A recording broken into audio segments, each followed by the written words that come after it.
Hello fellow collectors and welcome to Long's Toys. Today we have a bit of an older review for you today. This is the Follow That Space Cab Superman vs. Lobo set from the Justice League Action line.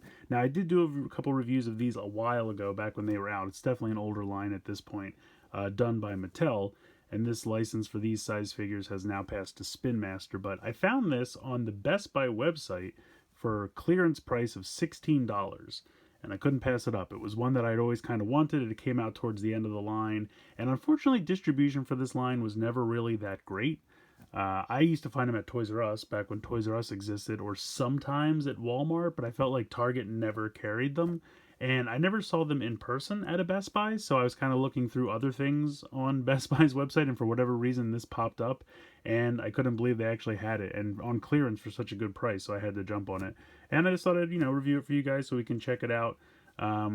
I think Lobo, I'm kind of hoping Lobo will scale with the Spin Master stuff. Now, I know these figures are usually a little bit taller, but he's kind of a bigger character in general, so I'm kind of hoping it might still work. At least that was the rationale for wanting to grab this set. But I did really enjoy this line for the small time that we had it. I feel like it definitely did not last long, which was kind of a bummer. This was by Mattel. And yeah, I thought it was okay. I liked the figures that we got, and I was looking for more, and just kind of never happened. So that was a bit of a bummer. But taking a look at the packaging here, it's pretty basic. You can see that it comes with an exclusive Mr. Mind. You can see him right here, the little worm guy. Very fun. I believe he's the bounty that Lobo is trying to track, if I'm not mistaken. So you get Lobo, you get the motorcycle, you get Superman. You can see that his neck is actually painted incorrectly here on the back of the box, which is kind of funny. And then he comes with some kind of shield and pincer claw accessory. This line was very big on accessories that you could like peg into the back or peg onto the vehicles or mix and match, all that kind of stuff. You can see the power connects. That's the name they came up with for the gimmick of connecting everything around. I guess there was some kind of Batman flying motorcycle also available. Never saw that one either. So in any case, I'm going to go ahead and get these guys out of the box, and we're going to take a closer look.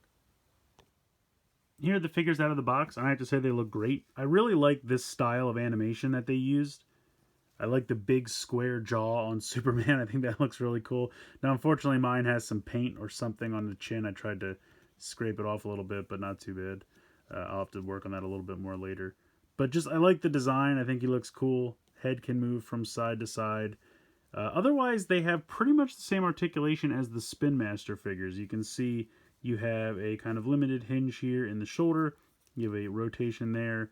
You have a hinge in the elbow and a spin as well. Now, these guys do have waist articulation, which is something I don't believe the Spin Master figures have. You have kick out to the side, so you have kind of a hinge there, and then a little bit, pretty much 90 degrees because he has kind of a butt skirt. Looks like there's some film here on the leg as well. I'll have to look at that later. And then you have a 90-degree in the knee. I think you have a rotation here as well. Am I wrong? Yeah, I think you do. Yeah, it can rotate there. So, and then nice paint there for the boots. So overall, I think Supes looks pretty good. He has a cloth cape. He does have the hole there, so if you want to peg something through the cape into his back, you can. He has this weird shield accessory, which I guess you could peg in like that. It's kind of funny, on the back of the packaging, they have his arm extended like this, and he's just holding the shield here. But there's absolutely no way for him to do that, because that is just a peg, and, he can't really hold on to the peg, so it's one of those things that I guess he could kind of hold it like this. That's not bad, but it's not great. I wish it had some kind of handle that he could grasp onto so he could hold it like a proper shield. But I mean, what does Superman need a shield for, let's be honest. And then it has this claw thing, which I'm guessing is supposed to grab Mr. Mind. But he can hold that, and these things do pinch closed, which is kind of nice. They have articulation there, so that's good. If for some reason you wanted him to wear this on his back, you certainly could, because again, all these connecting things can peg onto the back of all the figures. So that's kind of neat.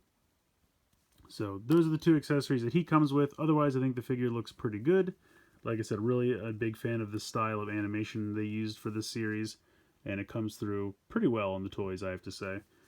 Next up, we will take a look at Lobo. He looks great. I think they did a really nice job. Now, because of his long hair, he doesn't really have head articulation. That doesn't really move around a lot. He does have the port on his back, so for some reason you wanted to peg, and any of these accessories work. You could use any of the accessories. It's a universal port. He comes with this hook accessory, I guess, melee weapon. So if you wanted to peg that on his back and make it look like he's kind of got it over the shoulder, you could do something like that. Otherwise, he can just grasp it.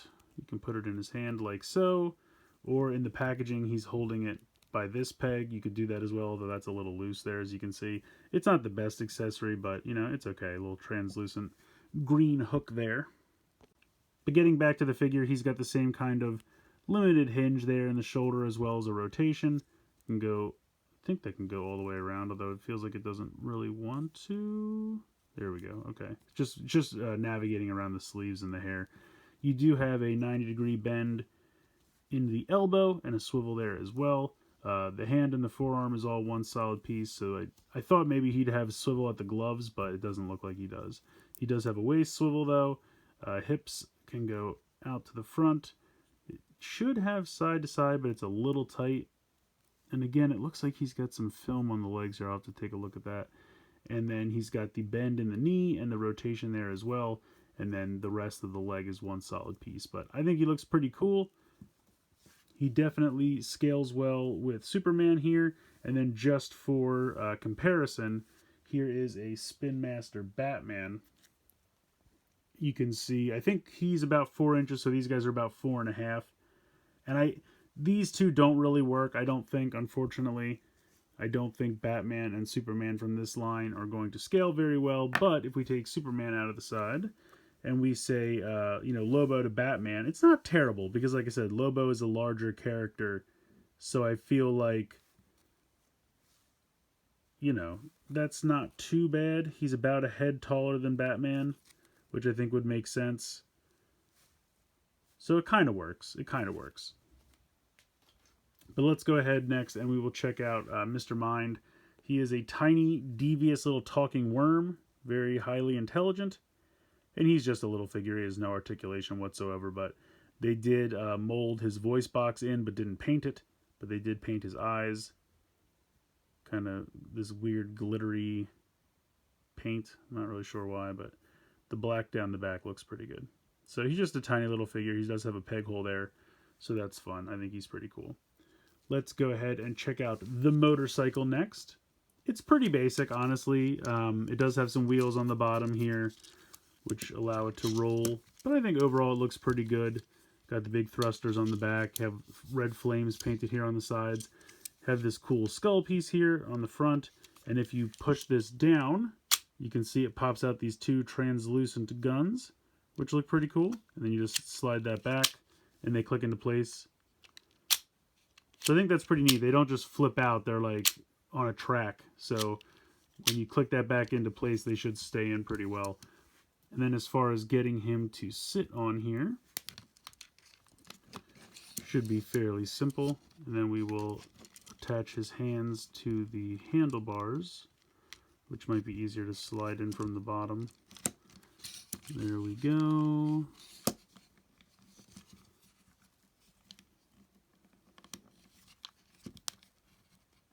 Come on, there we go.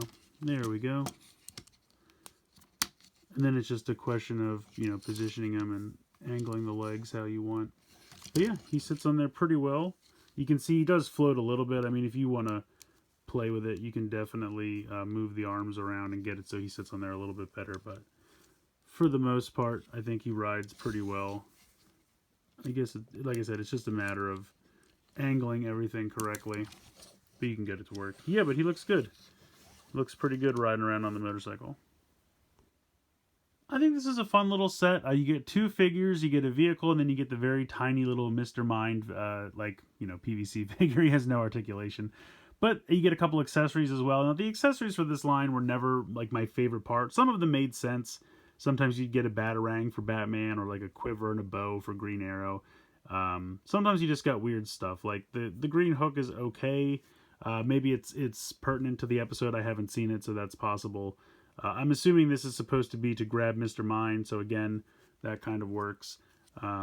This is okay. It's not the best, but it's okay. So the accessories are not my favorite part, but I think the figures look great. I think the vehicle looks great. Certainly, if you can find it for the clearance price that I did, I think it's definitely a steal. I think originally it was $30, I want to say. These figures usually sold for anywhere between 8 to 10 on their own, and then you throw a vehicle and another little figure in there and a couple accessories. I feel like 30 is probably fair for the set. That was probably normal retail. But like I said, get it for half price on Best Buy. I don't know if it's still available or not. I don't know if I got the last one. But if you're looking for this, I would check on there because I think that's a pretty good deal. So let me know what you guys think in the comments below. But I think it's pretty fun. So I really miss this line. I wish it had gone longer. I wish that they had done more. I wish the show had lasted a little bit longer because, like I said, I really did like the style of animation. And I thought these figures were pretty good. I mean, we did eventually get the Spin Master license, which has been doing pretty well. Um, but I would have bought more of these. I thought they were the ones that I could find. I was sure to pick up, and it just kind of petered out. And it was a distribution problem, which I'm hoping does not also happen to Spin Master because we're noticing similar problems where not all stores are carrying them, or it's hard to find them online. So hoping, fingers crossed, Spin Master fares a little bit better than Listline. But they're both good toys. So, and anyway, I'm rambling. I hope you guys enjoyed the video. Please like, share, and subscribe. And as always, thanks so much for watching.